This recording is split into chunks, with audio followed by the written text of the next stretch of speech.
बच्चों, BEd first semester के exam के अंतर्गत आज मैं बीएड फर्स्ट सेमेस्टर के सेकंड कंपलसरी पेपर शिक्षा के समाजशास्त्री परिप्रेक्ष्य का जो क्वेश्चन है, शैक्षिक समाजशास्त्र व शिक्षा के समाजशास्त्र में अंतर बताइए, इसको बता रही हूँ। ये या फिर आप शैक्षिक समाजशास्त्र से आप क्या समझते हैं, ये दोनों ही क्वेश्चन के आंसर इस आंसर में समाहित हैं। तो शैक्षिक समाजशास्त्र क्या है? समाजशास्त्र के सामान्य सिद्धांतों तथा निष्कर्षों का प्रशासन या शिक्षा की प्रक्रिया में प्रयोग ही शैक्षिक समाजशास्त्र है। शैक्षिक समाजशास्त्र के अध्ययन में व्यक्ति और सामाजिक परिसर दोनों आते हैं। यह ना तो अकेला शिक्षा शास्त्र ही है, न केवल समाजशास्त्री है। शैक्षिक समाजशास्त्र दोनों क्षेत्रों के ज्ञान का उपयोग करता है, परंतु समाजशास्त्रीय सिद्धांतों का संपूर्ण शैक्षिक क्रिया में उपयोग करके यह एक नया शास्त्र बन जाता है, यानी कि एक नया अनुशासन या विषय बन जाता है। शैक्षिक समाजशास्त्र के संबंध में निम्नलिखित दृष्टिकोण विकसित हुए हैं। पहला, शैक्षिक समाजशास्त्र सामाजिक प्रगति का साधन है, क्योंकि इसका अध्ययन शिक्षा के क्षेत्र में भी किया जाता है। और शैक्षिक समाजशास्त्र शिक्षा के उद्देश्यों को निर्धारित करने का आधार है। शैक्षिक समाजशास्त्र व्यवहारिक समाजशास्त्र है। शैक्षिक समाजशास्त्र समाजीकरण की प्रक्रिया का विश्लेषण है। शैक्षिक समाजशास्त्र शैक्षिक कार्यकर्ताओं के लिए प्रशिक्षण है। शैक्षिक समाजशास्त्र विद्यालय में और विद्यालय एवं समुदाय के बीच होने वाली सामाजिक अन्योन्य क्रिया का विश्लेषण है, यानी कि विद्यालय और समाज के बीच, समुदाय के बीच में जो पारस्परिक क्रिया होती है उसका शैक्षिक समाजशास्त्र विश्लेषण है, यानी कि विश्लेषण करता है। अब शिक्षा का समाजशास्त्र क्या है? शिक्षा संस्था में समाजशास्त्रीय प्रक्रियाओं का विश्लेषण शिक्षा का समाजशास्त्र है। यह क्षेत्र या विषय शैक्षिक समाजशास्त्र से निकला है और शिक्षा संस्था में अध्ययन पर बल देता है। अतः शिक्षा का समाजशास्त्र ज्ञान की वह शाखा है जो विद्यालय तथा समुदाय में शैक्षिक प्रक्रिया के माध्यम से सामाजिक शक्तियों को समझने तथा नियंत्रित करने का प्रयास करती है। ऐसा वह परिवार, विद्यालय, खेल, समूह चर्चा आदि में शैक्षिक प्रक्रिया या व्यक्तित्व के उत्तम विकास के अध्ययन से करती है।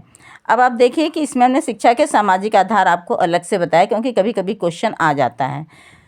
तो यह वह अध्ययन क्षेत्र है जिसमें इतिहास, दर्शन, शिक्षा समाजशास्त्र तथा तुलनात्मक शिक्षा समाहित है।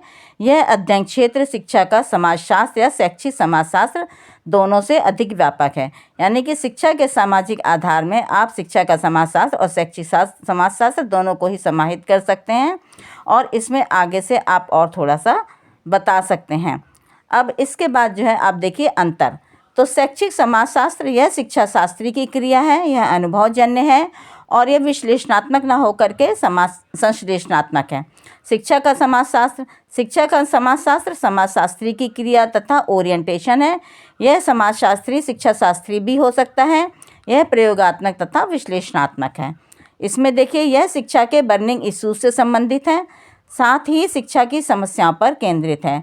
शिक्षा का समाजशास्त्र यह समाज के विश्लेषणात्मक अध्ययन से विद्यालय की ओर चलती है। यह शैक्षिक समाजशास्त्र में यह विद्यालय की समस्याओं की समाधान हेतु समाज की ओर जाता है, और शिक्षा का समाजशास्त्र यह समाज की समस्याओं के समाधान हेतु समाज से विद्यालय की ओर जाता है। इसमें देखिए यह समाजशास्त्र का व्यवहारिक रूप है। यहाँ पर यह शिक्षा का व्यवहारिक रूप नहीं है, यह समाजशास्त्र की शुद्ध परंपराओं से प्रेरित होता है। यहाँ देखिए यह विकासशील शिक्षा विज्ञान का एक उपविभाग है। शैक्षिक शिक्षा का समाजशास्त्र में यह शिक्षा तथा समाज से संबंधित है। यह शिक्षा में समाजशास्त्र को केंद्रित करता है। शैक्षिक समाजशास्त्री शिक्षा में अनुसंधान करता है, वह निरीक्षण और साक्षात्कार विधि का प्रयोग करके अनुसंधान करता है। शिक्षा समाजशास्त्री समाजशास्त्र में अनुसंधान करता है, यह प्रयोगात्मक अध्ययन पर बल देता है, और यह शैक्षिक समाजशास्त्र का उन्नत स्वरूप है। अब निष्कर्ष के रूप में आप कह सकते हैं कि इस प्रकार शैक्षिक समाजशास्त्र शिक्षा में समाजशास्त्रीय सिद्धांतों का प्रयोग मात्र है, जिससे विद्यालयों के शैक्षिक कार्यक्रमों का सुधार किया जा सके, जबकि शिक्षा का समाजशास्त्र शिक्षा पद्धति में निहित सामाजिक प्रक्रियाओं तथा सामाजिक प्रतिमानों के विश्लेषण का वैज्ञानिक अध्ययन है। यानी कि आपको समझ में आ गया होगा कि शैक्षिक समाजशास्त्र क्या है और शिक्षा समाजशास्त्र क्या है। इसको एक बार फिर से पढ़ देती हूँ कि शैक्षिक समाजशास्त्र शिक्षा में समाजशास्त्रीय सिद्धांतों का प्रयोग मात्र है, जिससे विद्यालयों के शैक्षिक कार्यक्रमों का सुधार किया जा सके। जबकि शिक्षा का समाजशास्त्र शिक्षा पद्धति में निहित सामाजिक प्रक्रिया तथा सामाजिक प्रतिमानों के विश्लेषण का वैज्ञानिक अध्ययन है। इसको थोड़ा सा ध्यान से सुनेंगे तो आपको समझ में आएगा। और यदि आपके नोट्स अच्छे लगे तो लाइक और सब्सक्राइब करना ना भूलें।